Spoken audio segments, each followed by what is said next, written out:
Hello, everyone. I'm Mike Simmons, the founder and president of Astronomers Without Borders, and this is our monthly hangout for Astronomers Without Borders for October, almost at the end of the month, but it is a very exciting time here, and we have really a great program about Astronomers Without Borders programs and related things coming up here today. I'd like to introduce the guests that we have. We have Gianluca Masi coming to us from Italy. Gianluca is the founder and director and everything else in the virtual telescope. He runs remote sessions, observing sessions, some educational, mostly for public outreach, where thousands of people come in and enjoy the skies from around the world. And he's very important in Global Astronomy Month, which we'll be talking about soon as well. So welcome, Gianluca. Hi, and welcome to all. Yeah. And then we have Tim Zweip joining us from the Netherlands. And he is a graphics designer, but his project here is part of Astro Arts. He's done really an amazing, interesting, in-depth book about the Voyager spacecraft that are now leaving the solar system. Everything from the beginning to the end, and this is not just about the spacecraft, but specifically about the Golden Record, which is a recording of different things from Earth that represent human culture around the world. So welcome, Tim. Hi there. And we'd like to start today with Vivian White. Vivian is an astronomy educator with the Astronomical Society of the Pacific. She does a tremendous amount of really fun, innovative things with astronomy, and she got to do something here that was a real without borders type of activity. Vivian just came back from 2 weeks teaching astronomy to Tibetan monks in Dharamsala, India, which is the home of the Dalai Lama in exile. And this was quite an experience and a lot of surprises. Vivian, welcome, and this is going to be a lot of fun here. Thanks. It's my pleasure to be here. So how did this happen, and what were you expecting? And we'll get into what you actually found in a little while. You know, I had no idea what to expect. I was asked to do this project maybe 4 years ago, and at the time I was pregnant and couldn't make the trip to India. And so I was thrilled that I got a second chance to try this out.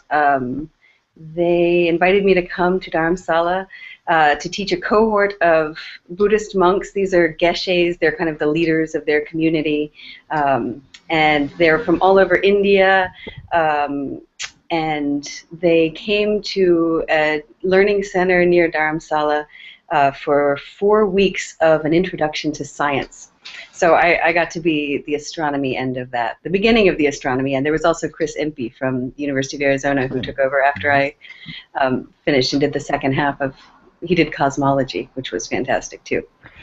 Well, in an introduction to astronomy, you know, most people, I mean, astronomy is something few people really know anything about, but when it comes to it, there were some surprises about really, this was as introductory as it gets in some ways. Now, and these are very highly educated individuals, very open and very knowledgeable, but they had virtually no knowledge about astronomy, really.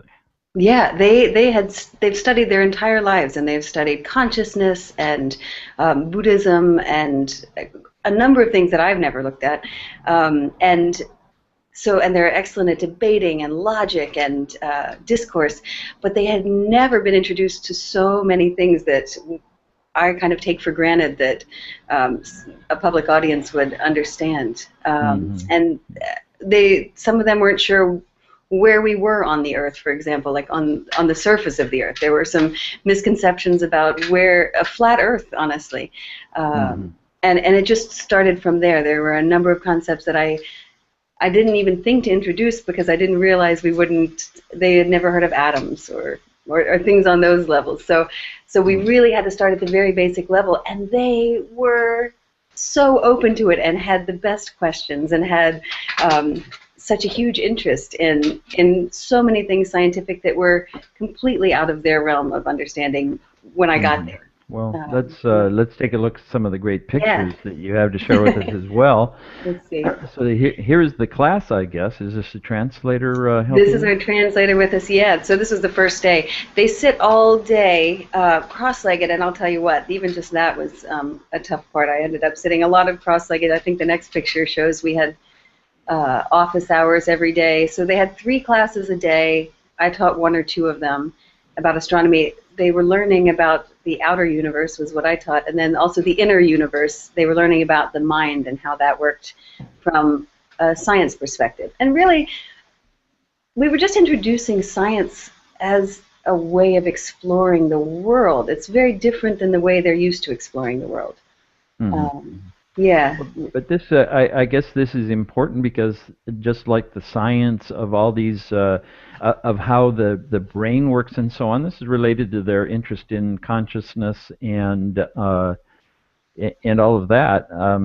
I don't know where the outer universe fits into this, but here's a great picture of you, is going to take a little explanation here. What's going on? Yeah, yeah, some of you may be familiar with the moon phases activity, and this is actually just taking a neoprene ball, and you could do it with an orange or any other spherical object, and we had a bright light in a room that was dimmed. You kind of can't tell how dark it is there, and they were making moon phases themselves, so their heads became the Earth, and they lived on Mount Nose, and they made a month happen. And some of these concepts, for example, they use a lunar calendar, so they're much more aware of how long it takes the moon to go around the Earth than other people that I encounter here in California.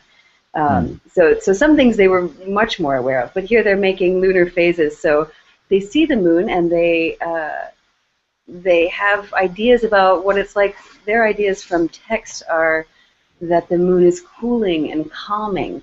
And so this is what they started with. This was their knowledge of the moon. It had to do with some of the Buddhist texts that unfortunately, I don't know very well. But that's what they told me. And then we would do these things in class, and then I think the next picture might show, they had a lot of discussion. So they talked themselves through things and explained to each other, which I find is much more useful than me trying to explain things. So after we would do demonstrations and hands-on learning activities, then they would talk about it to make sure that they understood, and then ask questions in office hours. Great, great. And you can see in the previous picture and this picture that this is something that they are really enthralled by, this discussion. I mean, there's clearly a really, I don't want to call it childlike, but you know, we sort of lose that wonder about learning new things. Most of us do, but I guess if you spent your life studying in a Tibetan monastery, maybe things are different there. Yeah, some of these concepts really opened up their eyes to a new way of looking, I think, at the universe. They were so open to new ideas. I wish that other people that I taught were that open. It was wonderful, and it was very joyous. We had a lot of fun. We laughed a lot, and I think maybe the biggest change. Let's see. Yeah, these are office hours where we would all sit and ask questions, and I would ask them questions, and they would ask me questions. I must admit, I probably learned far more than I taught them, just about compassion and kindness. I think this was probably my favorite part of the whole experience, was observing with them in the evenings and in the early mornings. They got up for observing whenever it happened. They were thrilled to look through the telescope. This was the first time for all but one of them to look through a telescope. Well, that's not unusual here.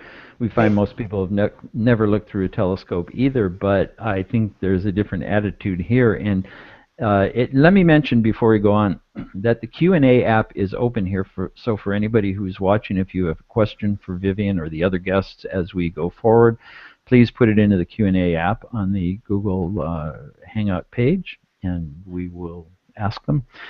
So now, looking at the moon, for example, this is something that has a very special significance to them, and they've learned about what it is. But I think you said before that they didn't really even understand, or some of them, what the moon actually is. Absolutely not. And they're very good at holding multiple concepts at once in their brain, which I think is a huge skill. I had a question, and they said, well, we were taught that the moon was cool, and when we look up, it seems like it's light and cooling, but when we look through the telescope, we see that it's actually got craters on it, and it looks kind of rocky. And then when you go there, it looks like maybe we showed pictures of astronauts on the moon, and it looks maybe dusty and barren. Which one of these is it, actually? And it was interesting the way that their questions were formulated were very different than I'd ever heard before. They weren't sure which of these were true. And it's interesting to think that they're all true, depending on how you're looking at it. And they give me a lot of insight into that. What about the landing on the moon? Were they all aware of this? Were they all aware of the moon as a place you can go to and walk around? Yeah, they didn't seem to have trouble with that. Yeah, they did. They think so. They asked me if I had been to the moon, so I think there was a little confusion on how easy it is to get there. Yeah, I've been asked that a number of times as well in other countries. Yeah. Okay, and this, now I have to mention that the telescope shown in the picture here is AWB's little One Sky telescope, which we sell. It's a super deal. I have to mention this because Christmas is coming up. It's a fantastic beginner scope, and you chose to take this along. It's easily portable, easy to use.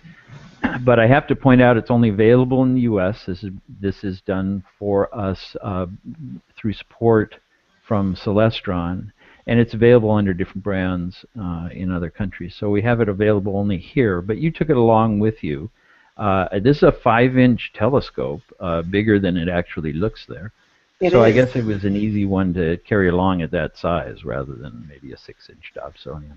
Oh yeah, and it compacts, which is really nice. Those trusses just slide right down. It was very easy to pack, and it made it the whole way, and the eyepieces were great. The high eye relief was wonderful on the larger eyepiece. Did any of the monks ever take the telescope and sweep around and play themselves? Oh, all the time. So 3 of them were trained on how to find things in the night sky and how to use the telescope and what the different eyepieces meant and why you would use one versus the other. And so they're still using it. As far as I know, they were using it for the weeks after I left, and they know how to work it, which is great.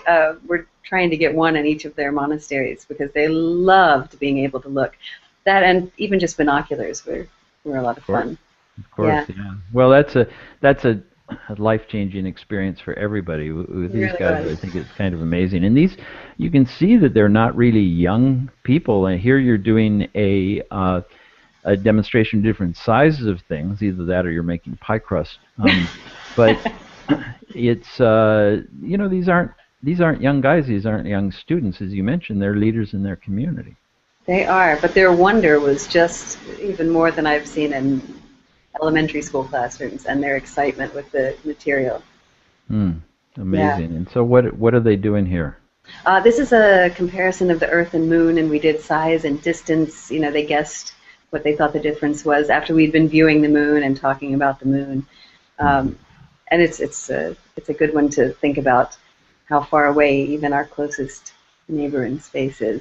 The sizes, I was surprised at how well they were able to take in the sizes and distances. They are used to infinites. That was not as, I guess, mind-blowing as it can be for people who have preconceived notions about where things are in space. I think the next one shows another part of that exercise, if I remember correctly. Yeah, a similar one. There was an eclipse while we were there. Unfortunately, we weren't able to see it, but some of their friends in China, they were able to text. A lot of them have iPhones or iPads that they use to read, and they got texts from other friends and said, "Look, it's a lunar eclipse." So right as we were studying eclipses, there was one going on the 8th of October. So we talked about the difference, and here they're making scale models from what they learned earlier. Yeah. Making eclipses. Yeah, the next one I think has something as well, if I recall correctly, from scanning through. Oh, yeah. This is a scale model of the solar system that we made. They're using it's one of the nuns who's using a magnifying glass to try and find Pluto that they lost. This is a great one. They really enjoy. Yeah, yeah. So this is solar system. What about Yeah. beyond that? Did you talk about the other things as well? Yeah, we did. We got all the way out to galaxies and talked a little about galaxies, talked about Andromeda, and it made observing the Andromeda galaxy so much more rewarding. We looked at it in the very beginning of when I first started observing with them, before we'd had much instruction, and yeah, and then when we looked at it at the end, when we had gotten all the way out to galaxies, we started on Earth and we got to the moon and the solar system and other stars and our galaxy and then other galaxies. By the time we had gotten to the Andromeda galaxy, they looked through this telescope, and even though it was still just that small smudge, they said, "Oh, wow!" They knew that it was billions of stars, and many of them probably had planets. We talked a lot about that. They were fascinated about other life up there. Interesting, yeah. But now here is a little closer to home, and something else Yeah. again that they were not really familiar with, that most of us have some knowledge of.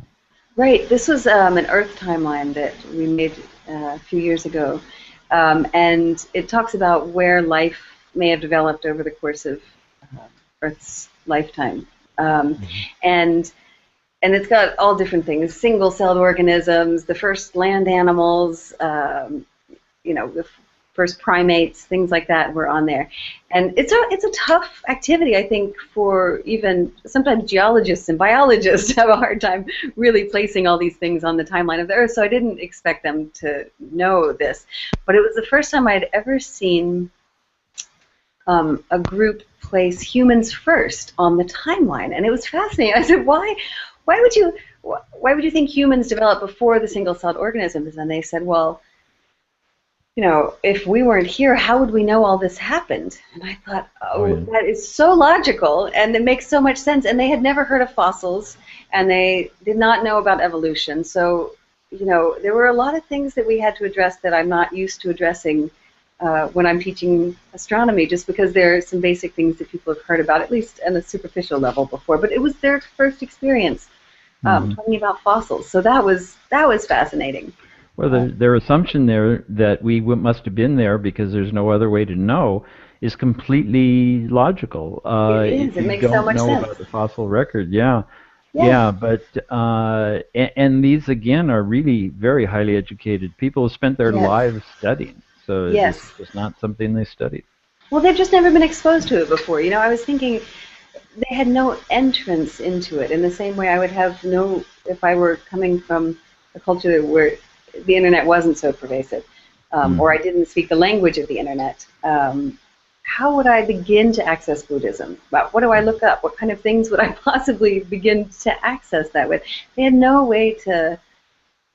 They had no inroad or no entry point into science at all. Even if they had questions, what would they look up? They didn't know how to Google what is the universe, or I don't even know what you would get if you Googled that. I don't know.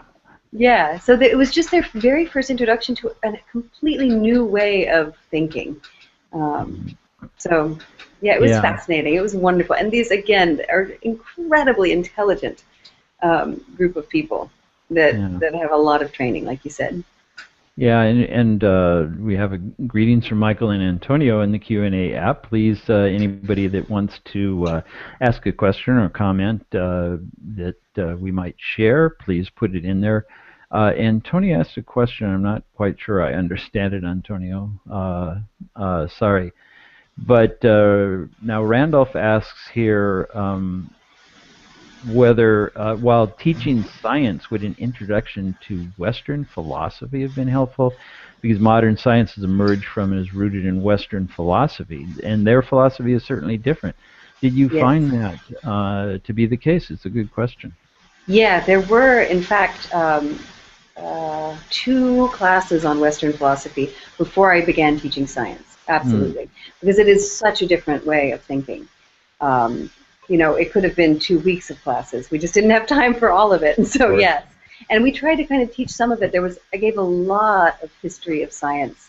I think probably the biggest aha was when I told our history of going from geocentric to a heliocentric solar system. This was huge, and many of them had a geocentric model in their mind when they thought about the solar system. So it took many days of us talking about it and giving many examples of how we know that we're in this heliocentric solar system, that before they really bought it. And I am so glad that they pushed back and pushed back until they got it. Yep. We observed the moons of Jupiter. We weren't able to observe Venus phases, but we talked about all the different ways that we found out that we live in this heliocentric solar system. And I felt like Galileo, I felt like Copernicus, and they really they understood it much better by the time I left. I hope that they understood it thoroughly, but that's much better. Will be fine. Yeah, so it's fantastic. I mean, it's not an easy thing at the beginning. So I think you have some pictures of some more hands-on activities here as well that I'd like to show. Yeah, not sure what else we've got in there. Yeah. Yeah, this is just an example of their curiosity. These were materials we just had lying around that we weren't doing in telescope activity, but after we had observed and talked about how telescopes work, they decided to make up their own telescopes and see, and they were very good at observing. I think that was, one of their best skills was just astute observers, and they would notice when things were upside down in ways that I don't usually find people noticing. Right. So they just made their own here. It was great. We were doing a completely different activity. Yeah, well, that's neat. Well, I used to do that when I was younger. Just anything with optics. I've used glasses full of water as a lens. You can do all kinds of things, which is just fascinating. But then you have to explain how light works, I guess, and why it's doing this. We did a little bit of that. There was some more physics coming after I left, and so this was one of the Rinpoches, one of the senior monks, and he was so excited to learn about the heliocentric model of the solar system. This was one of the models that we used, and he asked that we take this picture. It was great. Yeah, an honor. A real Copernicus moment for him. Senior monk, so he is someone who is teaching everyone. Yes. It's just I find it fascinating that their universe is actually just a completely different model, and what they come up with, and Michael's commented on that. I mentioned that it seemed logical to me that they came up with what they did because they had so few facts available. The people early on, for example, it was logical to consider that the sun went around the Earth because that's what they see. So it makes sense. It's just a limited number of facts. Absolutely. So if you try to place one-celled organisms and multi-celled organisms, you don't know how one evolved from the other. The only fact you know is we have some knowledge about it, so that makes sense. But then when you point out how things evolved, then it doesn't. But then there's that missing bit with the fossils, how does that come into it? So yeah, when you have a lack of information, you come to different conclusions, but it seems that they were extremely good at forming conclusions from what they saw. And then when you'd add some more observations, some more facts, they would recalculate and come up with a new model right away, which is a difficult thing to do. Yeah. They were, their minds were, it felt very plastic, like they could change their models very easily. And I'll be interested to see, hopefully I'll be able to keep up with some of them. We've been emailing back and forth. I'll be interested to see how they carry it out from here, if it kind of fades into the background of their models, or if these are models they're taking forward. I should mention that this is part of the Science for Monks project, run out of the Exploratorium right now, and this is a direct result of the Dalai Lama asking for more science in these monasteries. So they're very behind it because the Dalai Lama thinks it's important, and I think it's important, and they think it's important too, which was great. They were we just had a lot of fun. This was a picture. We all ate together every day, and all of our meals. One very hip Tibetan monk there. Yes, he is. He is. He was just hysterical. One of the funniest guys. And who are the others that are there? One with the there were a couple thumbs of up? volunteers that we've got there, and monks on either side as well. Yeah. Great, and I think we have one more showing, another activity. Yeah, and this, I think, going outside the solar system here. So Let's hear it. This, we made it to galaxy classifying, just to talk about all the different kinds of galaxies that happen. So I was pretty much just tasked with getting out to the structure of that there are many different kinds of galaxies, and then Chris Impey from University of Arizona took over after that and talked large scale, and came up with more of the history of the universe as opposed to the history of the solar system. Yeah, and Chris Impey is a professional astronomer from Arizona. Yes. So he was able to cover the cosmology. Let's hope there wasn't all the math and everything involved. But no, Chris, he's very experienced at these things. I'm sure he did. He's great. He's been doing this for years. Yeah. Yeah. Okay. Well, Vivian, what are the plans for the future? Are you moving into a specialty of teaching Tibetan monks, perhaps? Are you going back next year? I should hope so. I would change a lot of things that I did. I think I learned a lot this time, just about what I was starting with. And I think I probably would not make it past the solar system if I did it again. We have a lot to cover right here at home. Well, this is a fantastic demonstration of connecting people in different cultures, different philosophies. They can hardly be much different. We usually think of other people mostly as having maybe less knowledge or having the same knowledge, and we like to connect and share it. But we know we have different perspectives, and this is an extreme example of that, which is really, I think, fascinating and just a lot of fun. I can hardly imagine how great that was for you. We had a blast. It really was a lot of fun. Yeah. Terrific. Well, Vivian, I wish we had more time for everybody on this Hangout because there are some great guests here, but we're going to have to say goodbye to you now, but thanks for bringing us this adventure. You have a blog that Yes. covers all of this. Tell us about that. Oh, what is the blog? Let's see. It is, you can find it on WordPress. It's called My Head is in the Stars, and it's kind of got the whole story. So I can post that link if you'd like. It's just the whole story of why I'm there and what we did every day, and kind of just a travel log. Yeah, yeah. Of an amazing experience. Well, I think that's definitely worth doing, and you have more pictures on there as well as descriptions of things. I recommend everybody to take a look at that and leaf through. There's a lot of material there. Thanks for having me, Mike. It's been a pleasure. It's been a pleasure. And Vivian White of the Astronomical Society of the Pacific, in particular Night Sky Network. Astronomical Society of the Pacific is a leader in astronomy education worldwide. I'm always referring people to their website for astronomy resources and so on, and Vivian White is one of the education specialists there who is able to bring astronomy to and educate people in all kinds of different ways. So thanks for joining us, Vivian. Thanks for having me. So now I'd like to bring in Gianluca Masi, who I introduced earlier. Now Gianluca is the founder and the director of the Virtual Telescope. And this is a fantastic facility. We're going to look at this just fairly briefly, and Gianluca is making some changes in it as well. But this is really one of my favorites because he brings to astronomy to the whole world. Anybody who can get online, some fantastic programs. Gianluca, welcome. I'm really glad to have you here. It's just my only pleasure, Mike. Thank you for the opportunity. And so maybe we can bring up the first slide to show a telescope, and you can tell us a little bit about the virtual observatory as we go through them. Yes. I would say that this project started from a very little idea, Mike. As you know, all started in 2006, basically just to answer my personal needs to do astrophysics. I wanted a system I could access remotely without covering the distance between Rome and the place where the observatory is.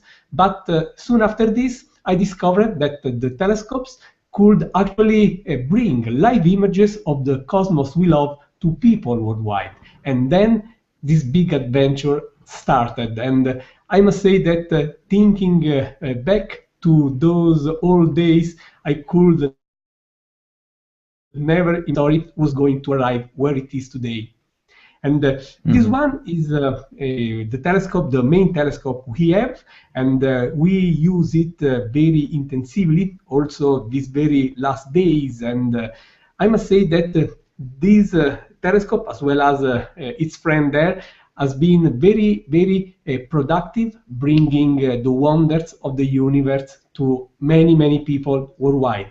I just want to mention that since we started, we reached more than 6 million individuals, basically from every country in the world. And when I think about those numbers, I'm truly amazed. And I think the next picture we have also shows a really amazing map that shows where all the different people have watched from. And what is it that we're seeing in this map in particular? Yes, this map is really showing that every country joined some event sometime in the virtual telescope. I honestly was impressed to see that basically everywhere we have someone looking at the sky through the virtual telescope. I believe this is something we have to consider. There is such a desire from people everywhere to look at the skies, no matter the local conditions, sometimes very dramatic, but they really want to find a way to reach the stars. And if you find a way to bring the stars to them, maybe through the technology, they will like the option and they will be with you. This is something I really like. When you look at that map and you see a lot of people, you are very happy. This one is one of the most successful events we hosted, and you can see that at that very time, in that very moment, literally thousands of people from many different countries were hoping to track that asteroid, because that night we were showing a close approaching asteroid, Mike. Yes, yeah, and that's something you do regularly now, is give people a chance to see what they're hearing about in the news. Yes, because what I like, Mike, of this project is that we can share the idea that the cosmos, while huge, while eternal in some way in our perception, is still varying continuously. A lot of things are moving, are changing, and showing that live is a way to underline that everything out there is evolving. And for me, this is an impression of life. So, and I like this slide, the next one that we have up for you, because it also shows where people have been joining in. But this one was, in fact, kind of confusing to me at first, because it doesn't seem to highlight any particular countries. And I don't know, is that one up? I don't see it yet, Liam. Yes. We should have also another one in blue. Here it is. Yeah, there we are. And this one, to me, I looked at it and said, well, there's nothing highlighted here except Italy and the United States. But in fact, all of the blue is highlighted. Yes. Where you see the blue, you know that someone has been connected to the virtual telescope. The darker, the stronger the blue, as in you say, the more people. But what is important for us is that at least someone from everywhere joined our project. And I want to say also that we are doing all this without asking for nothing, because we believe that the sky is an emotion that we can share and that we can experiment for free. And we are really doing all this pushed by love for the stars, and we are happy that we can do this for the world.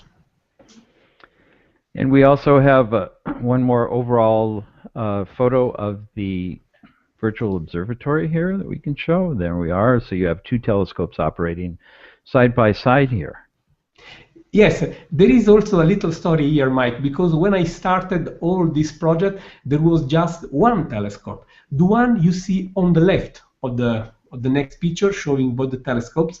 But as this public aspect started to be so important, basically I had no telescope time for myself, so I needed another telescope. And at the very end, I'm using both of them for public. So. Yes, well, that's great and very, very rewarding. Now, tell us what your plans are here. You have been doing this now for many years. You've been doing it for the public, and you have some changes that you want to make, though. Yes, yes. Here we see both the telescopes, and the one on the left is a bit older than the one on the right. And after a few years, we have been keeping the configuration you see now. We would like to do a step. It is a big step. I will just mention Armstrong on the moon here, and it is a big step because we would like to improve something on this project. Basically, we would like to have a more advanced imaging camera installed on our main unit, because that way we can show even better what we are already enjoying. But for this, we need support from all the friends of the virtual telescope worldwide, because such a camera is far behind our own opportunities. I want to say that the virtual telescope has really no funding from anywhere. All what we can do is done basically by our personal financial effort and by free donations we have from those loving our job. So we launched a crowdfunding campaign asking for support from friends around the globe, and we hope that we will succeed showing even better the universe. Yeah. Well, so I think that's an important point. This is really just do something you do just for the love of it. And you are a professional astronomer, an astrophysicist, but this is something that you bring to the public just because you love doing the outreach and the education. Gianluca's, I'd like to say, his experience as a professional astronomer allows him to do many of these things that are not really that simple. Many amateurs do it, but I've enjoyed sessions where he did an observation of a transiting exoplanet, so you can see exactly how planets are discovered and more is learned about them. I was giving a presentation once, and I said, how many people here have ever seen an exoplanet transit? And one person raised his hand, but that was Jeff Marcy, who's probably discovered as many exoplanets as anybody in the world. So that doesn't count. So these are great opportunities, but this is all personally funded, and any big changes like this have to come from crowdfunding. And we are at Astronomers Without Borders are so pleased to be partnering with Jean-Luc and the Virtual Telescope that we really are trying to help we have our own fundraising as well, but we want to make sure you get that camera because it adds so much to the programs we do and to the many other programs you do throughout the year. Yes, I'm very happy that Astronomers Without Borders is really liking our activities, and for us has been always a great pleasure, especially during the Global Astronomy Month, to just join our, I would say, bring the cosmos everywhere, no matter the borders, no matter any limit. We just want to share this with everyone. Yeah, and I really like too that you have a chat box on there and people talk to each other, and nobody knows where the other people are, but once in a while somebody says, hey, where is everybody from? And the countries could just as likely to be, you know, some country you don't even know where it is as it is to be other ones that are somehow more important politically. So it's a true without borders activity. So I hope people will be able to join in these. Give us the information. I'm sorry we don't have a slide to show. We should have made it for your website as well, where people can go and learn more about it. And importantly, donate something to help Jean-Luc get this new CCD for everybody else's benefit. And small donations, large donations, whatever you can do. Jean-Luc, where do they go? Thank you very much, and I really want to invite people to discover the virtual telescope and to enjoy these adventures looking together at the stars. In real life, I believe everybody will have a lot of fun. Okay. And, well, thank you for joining us, Gianluca. We had limited time for this. We were going to move on, but thank you so much for joining us this evening from Italy to talk about this. And Global Astronomy Month, we do have 4 sessions scheduled with the Virtual Telescope now every April. We will be announcing the preliminary schedule of Global Astronomy Month very soon. We were supposed to have it ready today, and there was a problem with the switchover on the website. But it will be announced by Monday in the newsletter. The program schedule will be there. and all the important programs, including the virtual telescope. So we'll have those up and available right away, and much more to come. Thank you, Gianluca. Thank you to you, and goodbye to everybody. Ciao. So now something different than these viewing directly here, we have Tim Zweip from the Netherlands, a graphics designer, and he has created a graphic book. It's not in the usual sense, not graphics like a cartoon, but lots of illustrations, and really it's an art project as much as anything else. We'll have some pictures to show here, so I wouldn't even try and explain it. Tim, welcome, and tell us just a little bit about what you created here before we start looking at some of the pages. Well, thank you for having me on the show. And I made a book about a special voyage, the Voyager Golden Record made. And for me, it was a sort of personal journey as I took a research into the subject. So the book is a sort of a research of mine, and I tell the story of these two golden disks that travel into space. So as myself, I didn't know really that much about our solar system and the space surrounding it. So it was almost like the Buddhist monks. It was for me also a sort of eye-opener into what kind of the planets surrounding us, and it was really a sort of personal voyage. Yeah, that's an interesting parallel between you and the monks. Just discovering this new part of the universe. So let's take a look at some of the things now. You have some reproductions from the book, beginning with the launch of one of the Voyagers here. Yeah, so my starting point was Earth, because that is where the Voyager came from. It was Earth. So I thought for the cover I use the launch of the Voyagers, and I put the date on it because a title, I thought maybe Voyager Golden Record is not a good title, but if I put in the dates, and I put in the dates for different kind of cultures on our Earth, it sort of symbolizes our unity, or our world as a number almost. So the Voyagers are emissaries from Earth, but all of Earth, as they head out into interstellar space. Yeah. So let's take a look at some other of the pages here. So this looks like it's introducing the topic. Yeah, this is actually the decipherment of the record, and I took the original engravings on the cover, and I use it as an element in my book to sort of tell the story of this golden disc and our whole world on this disc. So this disc really grasped my fascination, because we as a planet put all these images and sounds on this sort of strange disc, and we send it into space. Of course, after its main objectives are finished, but still there are these sort of messages to other maybe civilizations or other creatures in that immense space. So this is really an introduction for the viewers to.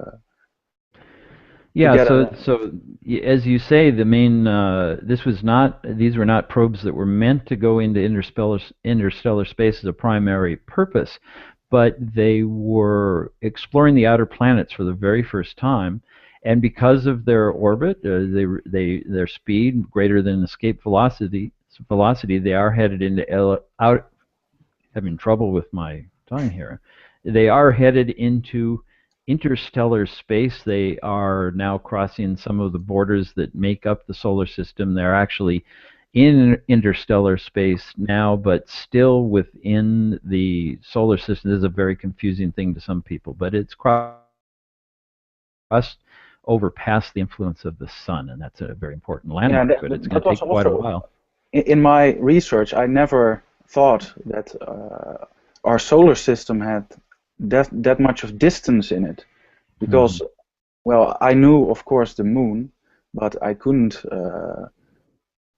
It was a real eye-opener for me during the research to see all these beautiful pictures the Voyagers took of space, and it really, from that moment, it grabbed it was sort of, it took my whole fascination. I really became fascinated with that space and the immense distance between all those planets. And this is an image here that we have that is a very famous one that a lot of people have heard about and seen, that kind of illustrates that too, especially the distance between the Earth and the outer part of the solar system, which it hadn't really gotten to yet. So this is one best known by how Carl Sagan has named it and used it. Yeah, this is the pale blue dot, and I came across it in my research, and I thought this is the image that, well, is a very sort of symbolic image. What this book is also about. It's about us on that little planet, and our dreams for a future, and our maybe grasp for another civilization out there. And the diagrams below, because of course there are graphics and everything here to illustrate, not just to illustrate, but to give a feel for the things. There's a purpose beyond just the facts for it. Yeah, it's a sort of introduction for people to. It's a sort of a flight scheme of you know, which planets the Voyager came across, and the distances, and all sort of information I put into the book. Yeah. And let's see what we have for a couple other pages here. Yeah, in this page, this is the actual launch of the Voyagers, and I took elements from the real covers, and this is a sort of startup for the book, and I'll sort of how do you call it, dismantle the Voyager into three stories. You have the story of the pictures that are on the record, you have the story of the sound, and you have the story of the sort of the launch, the flight path it took along the moons and planets in our solar system. So there are three sort of stories you can follow throughout the book, and I did it in a sort of graphic design style. So it's a lot of information. You can look at the book and you can look it over and over again and find all kind of little gems. Yeah, and this we don't have time to go into all of it. We'll go through these fairly quickly, but this represents graphically, allowing you to see pretty easily some of the things on the golden record, including images of Earth and also sounds, and represented in different ways to make them sort of more intelligible there.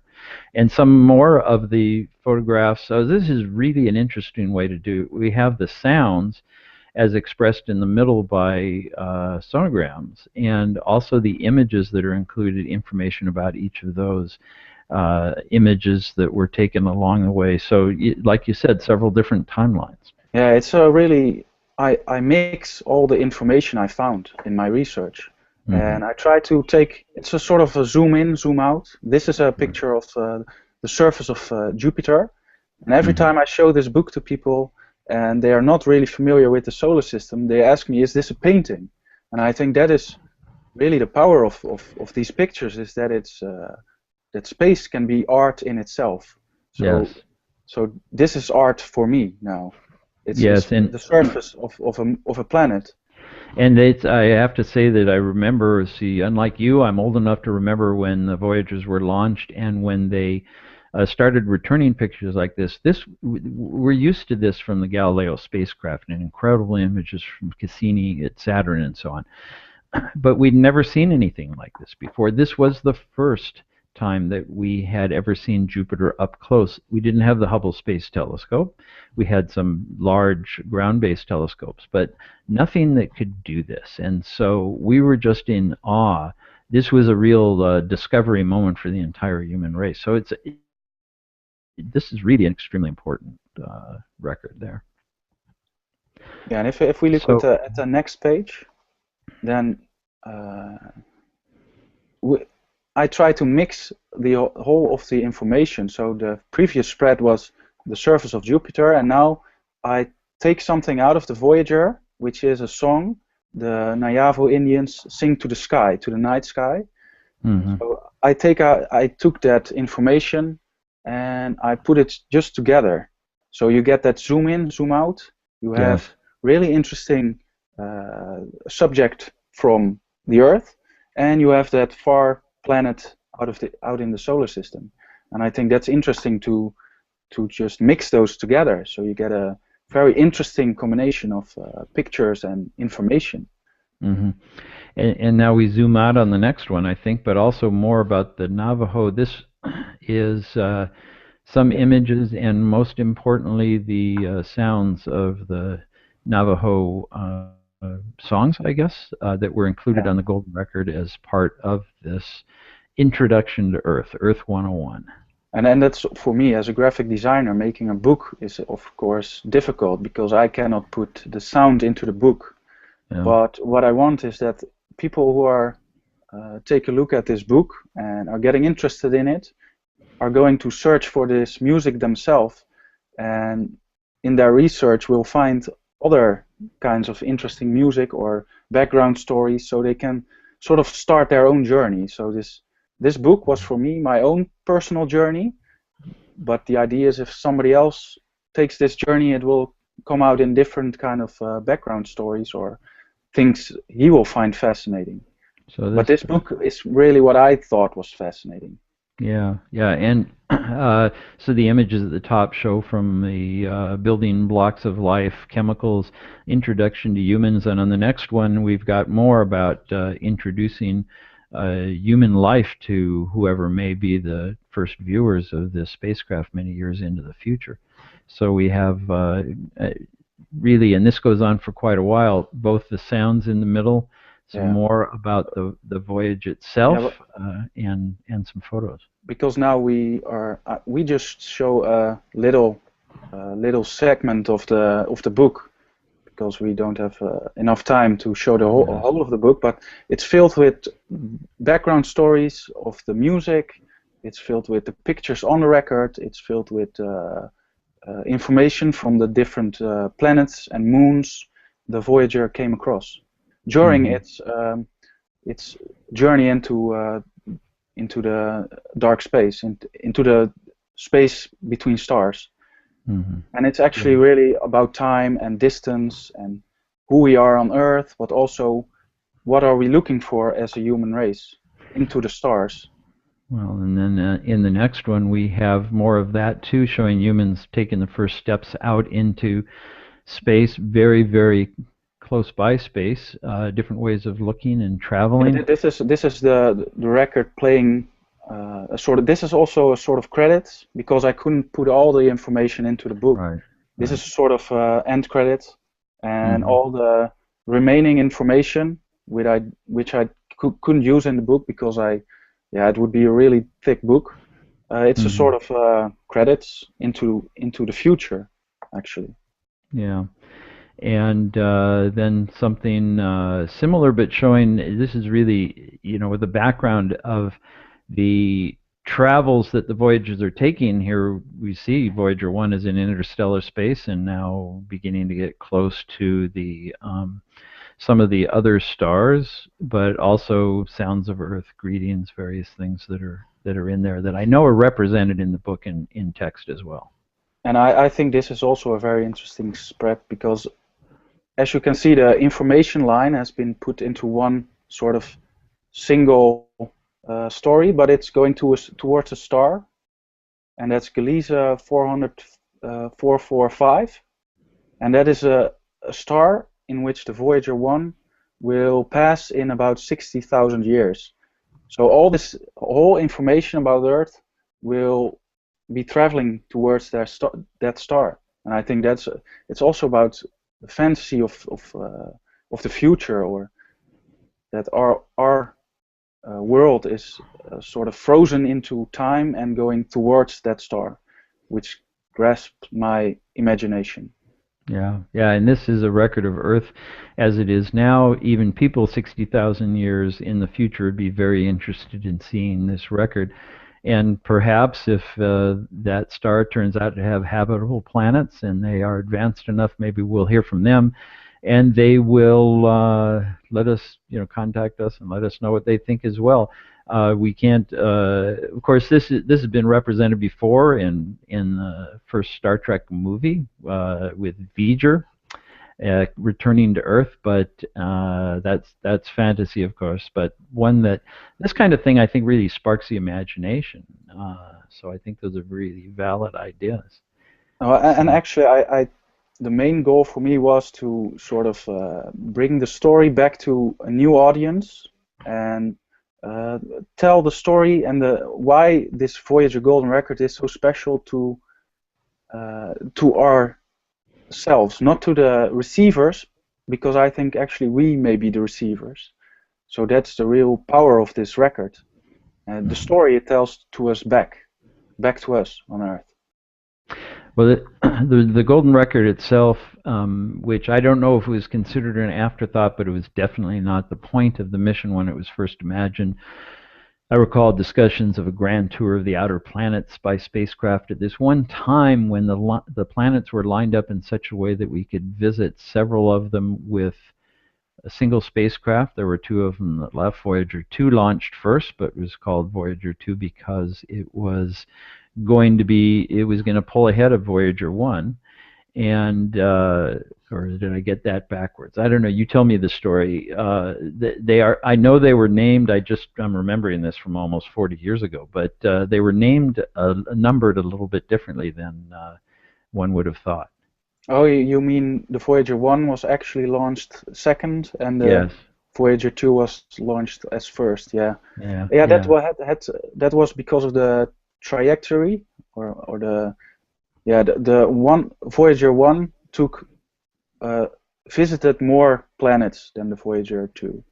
I see. Or vice versa. I don't know. Yeah. But and I know they ended up Voyager 1 is the one that's farthest ahead now, so Yeah. it was given the Voyager 1 name, even though it was the second one to launch. yeah, And then I guess, is the backplate, the back cover of the book in the next image here. Yeah, so the last page was very far into space, and this is actually, I wanted to make a sort of a circle. So the cover was the launch from Earth, and this is the radio signal we received on Earth from the Voyager 1 in February 2013. So once again, the cover is taking place on Earth. So it's the launch and the last signal. The last signal are the cover, so it's sort of really zooming in, zooming out. Yeah, yeah. Well, this is, it's fascinating. It is an art project, and certainly the Golden Record was designed by artist John Lomberg. Is a work of art itself, a very important one, which records. It's an artwork that represents all of Earth and all of humanity, and so it is very important. But this, as you said, a personal journey, and what you see in this is a very different representation of how we usually think of the Voyager spacecraft, not just science. So, Tim, now I noticed that the text is in Dutch, and let me ask you, for people that are interested in this, how can they learn more about it? Is the book available? What is the status of this? Well, the book is available, but the people who are interested will be on a waiting list because I have to translate the book into English. Mm-hmm. It's all in Dutch now, and I only have one copy, and well, I'm very it's very precious to me, so I have to make more copies, and then if people are interested, they can contact me, and they will be put on a sort of a waiting list, and they get their copy in when it's ready. Yeah, so this continues to be a personal journey. This is something you're doing by yourself. There's no big publisher behind this. you can't go to Amazon and order 100 copies of this. It's, Yeah, well, maybe in the future, but I'll still be making them myself because I like that. And, so is there a website where people can learn more about it, and how do they contact you? they can contact me by my email, but I don't have a website yet. I have a website, but it's under construction. So. Okay. So we can, should we publish your email address when we have this? Okay, we will put it in the archives. We'll have links to all the things that were discussed here. So a mail link to graphic designer and artist Tim Zweip in the Netherlands. Thank you very much. And what I also wanted to say was this is part of a trilogy. So this book is about the past, and I want to make another graphic book about the now, and I want to make another book about the future. So it will be a sort of a three-part journey of me through space. And this is particularly exciting because this is the journey has just begun with this one. So a trilogy of 3 books, past, done, but not widely available, present, and the future. So those who are fascinated by this will become fans and look forward to the next episode. Yeah. The next episode, but it's going to be. I can see there's a huge amount of work that goes into this, and this is not throwing something together. This is a real piece of art. Yeah, thank you. So it's going to be a while. It's going to be a wait, but you know, we've been watching the Voyagers now for 7 years, I think. And so this is a long, slow process. So I guess those fans of yours, Tim, who have to wait for the other editions of the book, they're going to have to. It's going to be a slow process, but I think very worth waiting for. I'll probably contact you myself about one of those. I've seen the PDF, but it clearly needs to be produced right. So thank you very much, Tim, and we will have Tim's email address for contacting him in the archive of this program, which will be on YouTube fairly soon, within 24 hours. And it was my pleasure. Thank you. Yeah. It's great, and we will also have the links to the virtual telescope of Jean-Luc Massey, so people can see what's happening there. We will include Global Astronomy Month 2015, but you don't need when it's ready. But you don't need to go there. You'll see it on the website as soon as it's announced. And if you are a member of Astronomers Without Borders, just join up. You'll get the newsletter, and you'll know everything that's going on. It goes out once a week.